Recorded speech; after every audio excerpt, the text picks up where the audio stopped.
बिस्मिल्लाहिर्रहमानिर्रहीम अस्सलाम वालेकुम। राज किचन में बहुत ही यूनिक रेसिपी शेयर कर रही हूँ। इसको आप झटपट बना सकते हैं। अफ्तारी में बनाएं, आपकी फैमिली बहुत इंजॉय करेगी। फुल मील के तौर पे भी आप इसको खा सकते हैं और पार्टीज़ पे भी बना सकते हैं। आपके गेस्ट ज़रूर पूछेंगे कि आपने इसको कैसे बनाया। तो चलिए इसको बनाना स्टार्ट करते हैं। एक दरमियाने साइज़ का आलू का इस्तेमाल करेंगे। आलू को इस तरह कटिंग कर लेंगे, छोटे छोटे क्यूब्स की शक्ल में इसको काटेंगे। बहुत बड़े साइज़ में आपने नहीं काटना, क्योंकि जो रेसिपी हम बना रहे हैं तो उसके लिए ज़रूरी है छोटे छोटे पीसीज ही हों। तो एक बाउल में सारे काटे हुए आलू डाल देंगे। आलू जो है वो मॉइस्चर छोड़ते हैं, पानी छोड़ते हैं, इसलिए अब इसमें पानी नहीं डालेंगे, बल्कि इसमें बेसन 3 टेबलस्पून शामिल करेंगे। जो आलू पानी छोड़ेंगे उसी से बेसन जो है आलू के ऊपर कोटिंग हो जाएगी।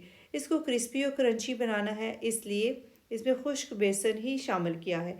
1 टीस्पून चिली फ्लेक्स, 1 टीस्पून नमक शामिल करेंगे। आप अपने टेस्ट के मुताबिक मसाले शामिल कर सकते हैं। अच्छी तरह मिक्स करेंगे ताकि हर तरफ बेसन की कोटिंग हो जाए और मसाले भी अच्छी तरह मिक्स हो जाएं। एक जगह ना मसाला रहे, सारे आलू के ऊपर कोटिंग होनी चाहिए। मीडियम फ्लेम रखी है और ऑयल को मीडियम ही गर्म किया है, बहुत तेज़ गर्म नहीं किया।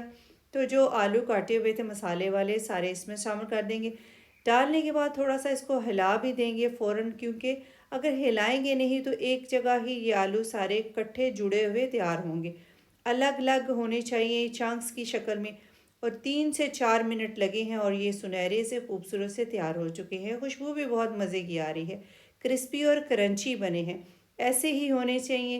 क्रिस्पी और क्रंची इसीलिए बनेंगे कि हमने इसमें पानी शामिल नहीं किया और जो मसाले डाले हैं बहुत ही बैलेंस है। अब स्लाइस लिए हैं ब्रेड के, हल्का सा पानी का स्प्रे करेंगे और ऊपर वाले पे भी पानी का स्प्रे करेंगे। दोनों को ऊपर नीचे रखेंगे। जहाँ पे हमने इसको बेलना है वहाँ पर पानी का स्प्रे नहीं करना। पानी के स्प्रे से ये आपस में चिपके रहेंगे। यहाँ पे मैंने ऊपर वाले हिस्से पे पानी का स्प्रे नहीं किया। बेलन से हल्के हाथ से इसको प्रेस करेंगे, दोनों स्लाइस बारीक से चिपक जाएंगे। किनारे नहीं काटे, इसलिए नहीं काटे कि बाद में इसको काटेंगे और इसी का जो है क्रम बनाएंगे। इसको वेस्ट नहीं करेंगे। ग्लास या कटर की मदद से इस तरह सर्कल की शक्ल में काट लेंगे, जैसे कि आपको नज़र आ रहे हैं। जितने भी स्लाइस हैं डबल स्लाइस को इसी तरीके से कटिंग करेंगे। हल्का सा पानी का स्प्रे करेंगे और ऊपर भी पानी का स्प्रे करेंगे। दोनों स्लाइस को जोड़ देंगे। जहाँ से बेलने से बेलना है वहाँ पर पानी का स्प्रे नहीं करना। अगर पानी का स्प्रे करेंगे तो इस तरह बेला नहीं जाएगा। ये बस आपने टिप याद रखनी है। अगर आप ऊपर भी पानी का स्प्रे कर देंगे तो फिर आप बेल नहीं सकेंगे। कटिंग कर लेंगे कटर से या गिलास से। तो इस तरह सारे सर्कल से तैयार करके रख लेंगे। जितने भी आपने स्नैक्स बनाने हैं तो इस तरह सर्कल करके तैयार करके साइड पे रखते जाएंगे। अब नेक्स्ट स्टेप, दो अंडे बीच करके रखे हुए हैं, उससे कोटिंग करेंगे। अच्छी तरह कोटिंग करने के बाद जो क्रम रखे हुए हैं तो क्रम की कोटिंग कर देंगे। हाथ आपका खुश्क होना चाहिए। अगर हाथ पे अंडा लगा होगा तो फिर कोटिंग अच्छी नहीं होगी और उस तरह रेसिपी भी नहीं बनेगी। सॉफ्ट हाथ से आपने अच्छी तरह क्रम्स लगा देने हैं और लगाने के बाद एक प्लेट में सारे सेट करते जाने हैं। मैंने इस तरह चिमटी ले ली है, चिमटी की मदद से करना शुरू हो गई हूँ। इससे ये फ़ायदा होगा कि हाथ मेरा खुश्क ही रहेगा। आप इसी तरीके से कर सकते हैं। अच्छी तरह क्रम लगाएंगे तो क्रिस्पी और क्रंची बनेंगे। हर तरफ क्रम्स लगा लिए हैं और अब ऑयल को गर्म कर लिया है।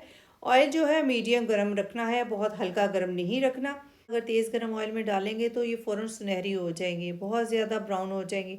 इसलिए मीडियम गर्म ऑयल में ही डालेंगे और इसको उलट पुलट करते रहेंगे। दोनों तरफ एक जैसा कलर आना चाहिए और इसके अंदर एयर भी आनी चाहिए। एयर आएगी तो तभी ही ब्रेड पॉकेट्स तैयार होंगी। तो जैसे कि आपको नज़र आ रही है ये फूल चुके हैं। अगर नहीं फूल रहे तो तभी भी आप इसको बना सकते हैं। तो कैसे बनाना है मैं आपको टिप भी बता दूंगी। सबसे पहले तेज़ सी छुरी लेंगे और उससे इसको काट लेंगे। काटने के बाद आप देखेंगे कि कितनी खूबसूरत सी पॉकेट्स तैयार हो चुकी हैं, जैसे कि आपको नज़र आ रही हैं। इस तरह की पॉकेट्स तैयार होंगी। एयर की वजह से ये पॉकेट्स इस तरह तैयार होंगी। अगर नहीं फूले तो हाथ से आप इसको खोल सकते हैं। आराम से इसको हाथ की मदद से खोलेंगे तो ये खुल जाएंगे। तो सबसे पहले पॉकेट्स के अंदर केचप लगाएंगे। आप कोई भी सॉस लगा सकते हैं जो आपको पसंद है। उसके बाद सैलड अरेंज करेंगे, दोनों साइड पे थोड़ा थोड़ा सैलड अरेंज करेंगे। सैलड से एक तो खूबसूरत भी लगेगा और बहुत मज़े का टेस्ट भी स्नैक का हो जाएगा।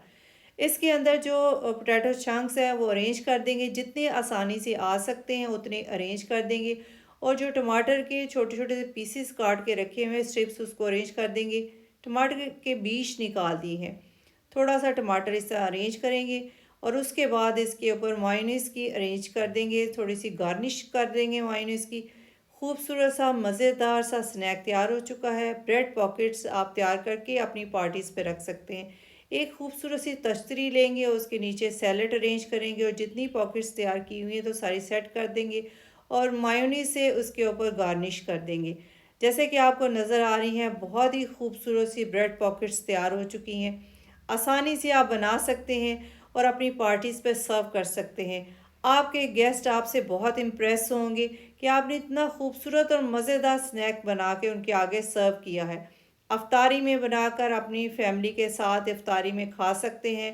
झटपट बनने वाला मज़ेदार स्नैक भी है और दूसरा अपने बच्चों को लंच में भी दे सकते हैं। आप बनाएं और मुझे कमेंट्स में बताएं कि आपने स्नैक बनाया और आपका कैसा एक्सपीरियंस रहा। और डार्स किचन को सब्सक्राइब, वीडियो को लाइक और फ्रेंड से शेयर करना मत भूलिएगा। अपना बहुत सारा ख्याल रखें, अपनी दुआ में याद रखें। अब इजाज़त दें। अल्लाह हाफिज़।